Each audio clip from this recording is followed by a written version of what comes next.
Hello, everyone. Thank you for joining me today. We are here to delve into the significant transitions from NIST SP 853 Rev 4 to Rev 5, a change that has important implications for cybersecurity and compliance across multiple sectors. My name is Sunday Beatrice. I hold the Certified Information System Security Professional, the Certified Information Security Manager, the Certified Information Security Auditor, the Certified Cloud Security Professional certifications, to name but a few. The agenda for today is the introduction of this discussion, the purpose of the workbook as created by NIST, the overview of major changes, the understanding of the legend associated with the document, a detailed comparison, a review of some of the case studies, challenges and solutions, resources for further guidance, and closing.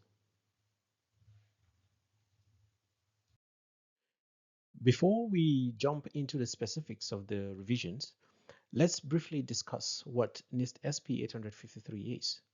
The National Institute of Standards and Technology (NIST) Special Publication 853 provides a comprehensive set of security and privacy controls for federal information systems and organizations. These controls are crucial to managing cybersecurity risks and critical information and infrastructure. The importance of NIST SP 853 is widely recognized and adopted not just by government agencies, but also by private sector organizations. It serves as a benchmark for robust security practices influencing global cybersecurity standards. The transition from revision 4 to revision 5 marks a significant update. It is not just about adding new controls or tweaking existing ones. This update reflects the evolving cybersecurity landscape, addressing emerging threats and incorporating the latest in risk management strategies. Revision 5 brings a more integrated approach to privacy and cybersecurity, aligns with international standards, and promotes a more proactive and dynamic understanding of risk. The changes from NIST SP 853 Revision 4 to Revision 5 includes the introduction of 66 new controls, the revision of 530 controls, 90 controls were moved and either incorporated into other existing controls, and they're classified as withdrawn controls. 608 controls had more than administrative or editorial changes, and they are not part of the withdrawn controls. 268 controls are new control enhancements, and at the same time, 491 controls did not have any other changes or might have some other general changes.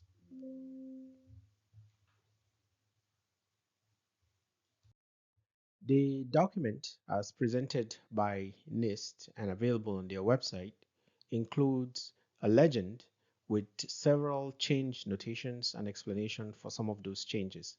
And the list of those changes are listed on the slide above.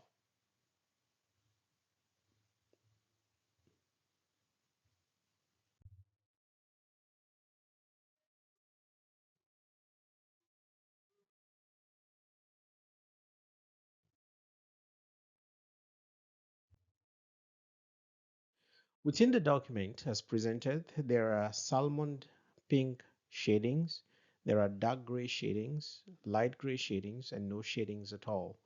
In summary, the salmon pink shadings are used to identify controls and enhancements that are new to Rev 5. The dark gray shadings are used to identify controls and enhancements that are withdrawn in Rev 5. The light gray shadings are used to identify controls and enhancements that were withdrawn in previous versions.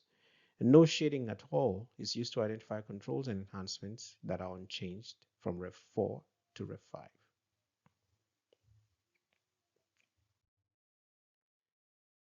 On this screen, you see a snapshot of the spreadsheet where we significantly updated this slide to just reflect and for you to have a view of the different shadings as it applies to the document. For example, you see AC1, a control family from Rev 5, and all the appropriate check marks when it comes to the baselines for the system. If you are still with me up to this point, you will recognize that the Rev 5 update ID is indicated on the first column. The second column, there are additional details associated with the control titles. And on the next column, which of course is further subdivided into the various system categorization and privacy requirements for each system, you get to see whether there are applicable checks and marks associated with any one specific control. If there are more than editorial or administrative change, this is indicated in the next column. If you also slide over to the next column, you would find what element was changed within a control. For example, in AC1, you can see that the title was changed. There are changes to the control implementation text. There are additions to the control text. There are additions to the parameters. There are changes to the control discussion information. And there are additions to the privacy control baseline based on NIST SP 853B.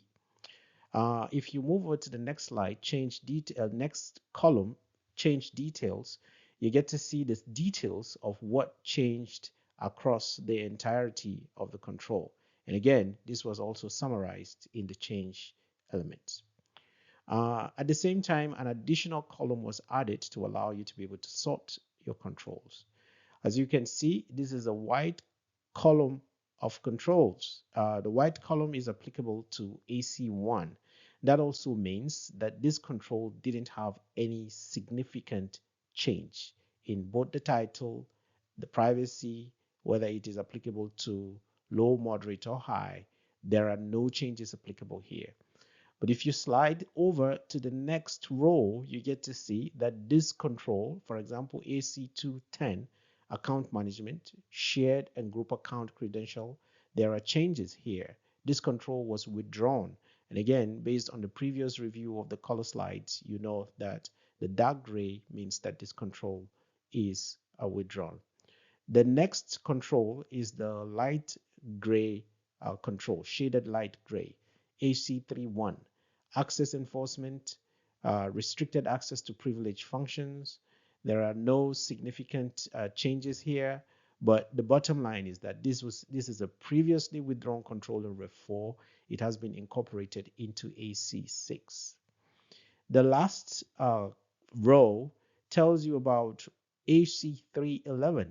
AC311, access enforcement to restrict access to specific information types, is a control that has gone through more than editorial and administrative changes. And at the same time, the change elements, if you have a new control enhancement associated with it, and at the same time, it gives you additional details in terms of what changed here. What changed here is to restrict direct access to data repository containing specific data. So this is what you get to see generally in the spreadsheet once you pick it up, and you can sort it out, of course, any which way you want in terms of your ability to perform an analysis to arrive at what kind of changes might be applicable to your organization.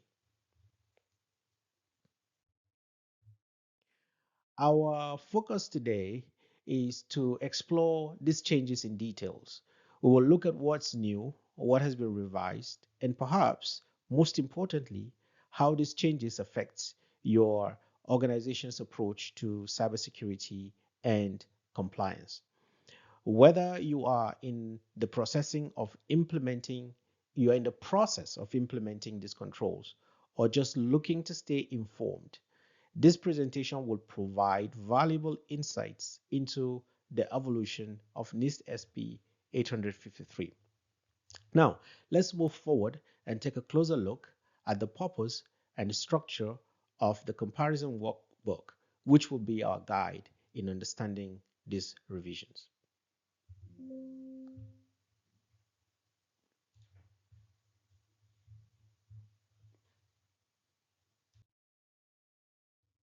The purpose of the workbook: decoding the SP 853 Rev 4 to Rev 5 comparison workbook. Let us turn our attention now to the details and the tools in our journey to understand the transition from Rev 4 to Rev 5 of the NIST SP 853. This workbook is not just a collection of updates, it is a comprehensive guide designed to simplify our understanding of these significant updates. The workbook serves as a pivotal role. At the same time, it is our navigator through the complexities of the revisions, the offering of the controls, a side-by-side comparison of the changes, whether it is an entirely new control introduced in revision 4 or modification to existing ones. The workbook lays it all out in an easily digestible format. The workbook structure and features. So one of the key features of this workbook is its systematic layout. It organizes the content in a way that makes it easy to follow the evolution of each control. Additionally, the workbook incorporates a useful notation system. This includes a legend that clearly marks new additions, withdrawals, and enhancements, ensuring that nothing gets overlooked. Moreover, for each change, there is a detailed description provided, which is instrumental in grasping the full scope and impact of these updates. Utilizing the workbook effectively. The workbook is a valuable resource for various professionals. For policymakers, it is a guide to aligning organizational policies with the new standards set by Revision 5. IT and security teams will find it invaluable for identifying and implementing necessary changes to security controls. And for compliance officers, this workbook is essential to ensure adherence to the updated federal requirement. In essence, this book is more than a document. It is a roadmap for successfully navigating the nuances of the transition from SP 853 Revision 4 to Revision 5. An overview of the major changes and key updates in NIST SP 853 Rev 4. As we progress into our exploration of the NIST SP 853 Revision 5, it is crucial to understand the overarching changes that have been made. These changes are not mere updates, they are reflective of the strategic shifts in our approach to cybersecurity and privacy. Embracing the new cybersecurity landscape. First and foremost, Revision 5 addresses the rapidly evolving landscape of cybersecurity threats. It introduces new controls specifically aimed at contemporary cyber threats, recognizing the ever-changing nature of risk we face in the digital world. Alongside this, there is an enhancement and an integration of privacy controls. This is a significant step, acknowledging the intertwined nature of privacy and security in today's information systems. The significant changes in controls. In Revision 5, we see a broad spectrum of changes that there are new controls introduced which are a direct response to the current cybersecurity and privacy challenges. These are not just incremental updates, they are forward-thinking measures designed to tackle emerging threats effectively. Additionally, several additional control or existing controls have been revised. These revisions are aimed at enhancing their effectiveness and making them more relevant to the current context. Importantly, there are also controls that have been withdrawn. This streamlining is a move to eliminate redundancy, ensuring the framework remains relevant and efficient and at the same time focused. Alignment with international standards. Another key aspect of Revision 5 is its alignment with international standards. This change underscores the global relevance of the SP 853 framework.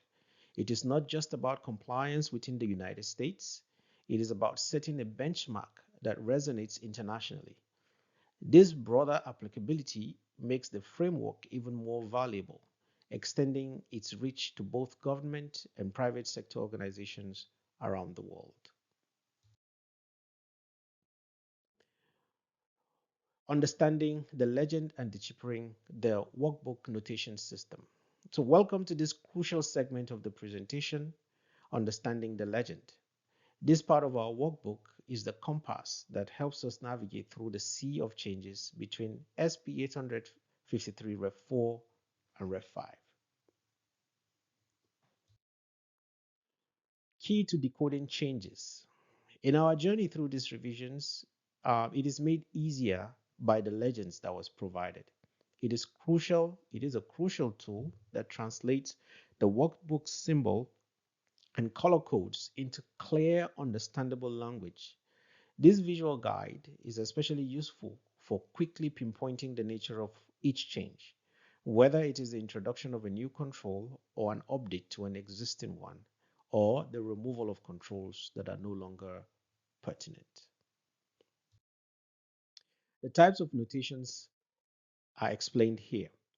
Let's unpack the legend together. You will notice that the symbols that are unique to new controls and enhancements.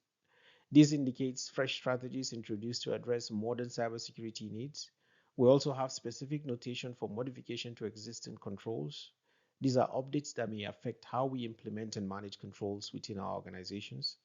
And importantly, there are markers for controls that have been withdrawn in revision 5, signifying a shift in focus or a consolidation of security practices. This presentation was done in a previous slide.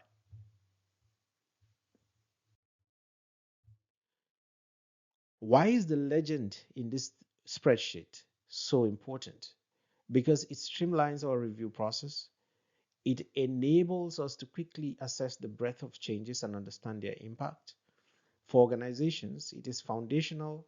It is a foundational element in strategic planning, helping prioritize the updates to cybersecurity measures. In essence, the legend helps transform a complex array of information into an actionable strategic resource. Mastering the legend to this document as provided by NIST is key to effectively using the comparison workbook. It is not just a guide, it is an enabler for informed decision making as we transition from revision 4 to Rev 5. In the next slide, we're going to familiarize ourselves with the symbols and their meanings. So let's move forward and take a look at it. A detailed comparisons of the specific changes, we're going to analyze the changes from revision 4 to revision 5.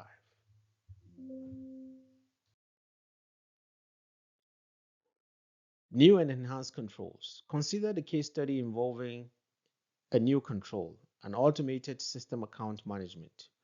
We examine how a federal agency implemented this control to secure its automated access systems. The case will walk us through the agency's journey from identifying gaps in their existing protocols to adopting the new controls and the outcomes of this implementation. For example, the automated system account management AC21, a new enhancement to the account management controls that requires the specification of the new types of systems accounts that are managed automatically. The automated temporary and emergency account AC2, an enhancement. It modifies the previous title and discussions to emphasize automated management of temporary and emergency account. Those are two examples of new controls, and the other one is an enhancement to an existing control. Our second case study is to focus on the revised account management control. A private sector company previously aligning with Rev 4 found its account management practices were lacking against sophisticated phishing attacks. By adopting and updated control parameters, they strengthened their defenses, which we will dissect in our discussion. For example, access control policy and procedure AC1 now includes supplemental guidance and additional parameters, expanding its scope to address contemporary security and privacy concerns. Another control, account management AC2, this control has seen a removal of a parameter for system account types and additions of parameters and changes in the discussion section to better define the requirements.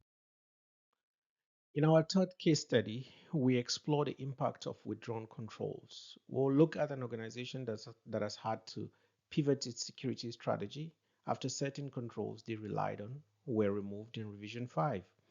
This case outlines the challenges faced and the strategic decisions made to maintain a robust security posture. For example, the removal of controls to eleve is mainly meant to reduce redundancy and address current security priorities. An example of a control that was withdrawn is AC4 Enhancement 18, Information Flow Enforcement. The security attribute binding was withdrawn and incorporated into AC16, Security and Privacy Attributes. The impact of changes. Each case brings to light the tangible effects of these changes. They are not just theoretical adjustments. They are actionable insights that can inform how your organization evolves its cybersecurity and compliance efforts.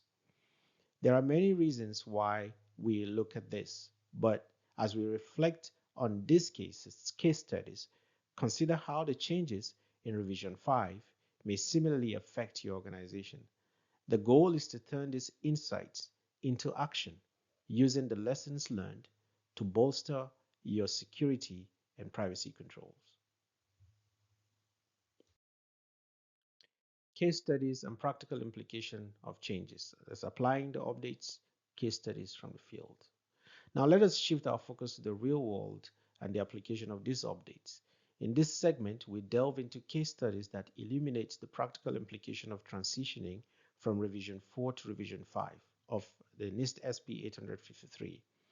These examples will help us to understand how these changes play out. An introduction of this case study, we will explore several scenarios based on the kind of challenges and opportunities organizations may face with the new revision. These case studies, while hypothetical, are rooted in realistic situations, providing us with valuable insights into the application of the revised framework. New controls in practice. Our first case study focuses on a government agency integrating the newly introduced automated system account management control. This agency faced challenges with managing numerous automated accounts, posing a risk to their information security. By implementing this new control, they developed a robust system for managing these accounts, significantly reducing the security vulnerabilities. When they are able to do this, in many instances, the outcome is improvement in detection and response to unauthorized access attempts and the illustration, thereby illustrating the efficacy of the new control. Next, we look at a technology company that revised its practices in line with updated account management control. Previously, the account management protocols were prone to social engineering attacks.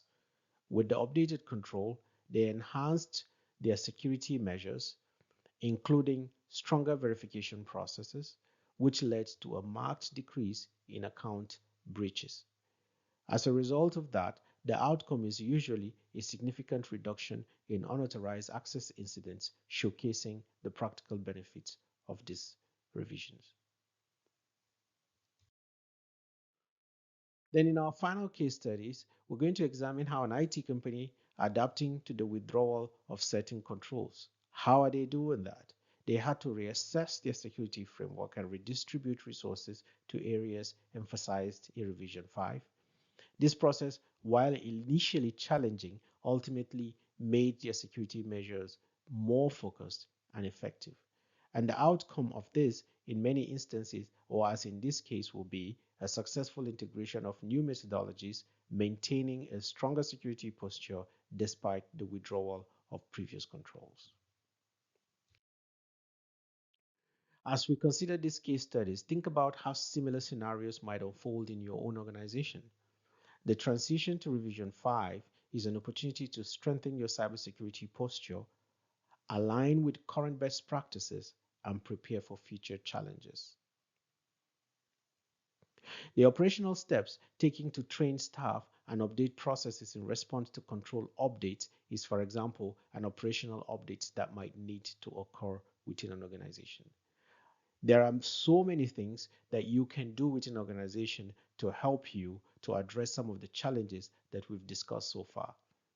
And this might arise during transition, so you need to explore strategies and find ways to effectively navigate them. Navigating challenges and solutions and addressing challenges in transition to Rev 5. In this next part of our discussion, we will confront a vital aspect of transitioning from the NIST SP 800 Revision 5 and the challenges and the solutions that could potentially come into play to help organizations address some of the complexities associated with this process. It is essential to acknowledge and prepare for the hurdles that may arise. Recognizing potential challenges. Firstly, let's identify the key challenges. One primary obstacle many organizations face is fully understanding the scope and the application of the changes from Revision 4 to Revision 5. It is not just about knowing what has changed, but also comprehending how these changes affect your organization's cybersecurity practices. Additionally, resource management is a significant concern. Allocating sufficient time, budget, and skilled personnel to implement these changes is often challenging, especially for organizations with limited resources. Strategic solutions. To address these challenges, strategic solutions are crucial. Implementing a phased approach can be an effective way to manage the transition. This involves breaking down the processes into manageable stages, allowing for a gradual and controlled integration of new controls. Prioritization is another key strategy. By focusing on the most critical changes first, based on the organization's specific risk profile and requirements, you can ensure that the most significant security enhancements are implemented promptly. Operational solutions. On the operational front, training and skill development as essential. It is important to ensure that both IT staff and management are up to date on the new standards. This may involve conducting training sessions or workshops. Additionally, leveraging technology and automation can greatly assist in compliance and monitoring tasks, making the process more efficient and less prone to errors. Looking at the long term, continuous monitoring and assessment of security frameworks is vital. As threats evolve and new updates to the standards are released, regular review and adjustment of your security measures will be necessary. Furthermore, establishing a feedback mechanism within the organization can help in continuously refining the implementation process. This can include feedback from employees, periodic reviews, and adapting strategies based on lessons learned. Transitioning to Revision 5 is not without its challenges, but with careful planning, strategic implementation, and a focus on continuous improvement, these obstacles can be transformed into opportunities for enhancing your organization's cybersecurity posture. Now that we have been able to have a grasp of the challenges associated with the solutions, let's move forward to explore the various resources and support systems available to aid in this transition.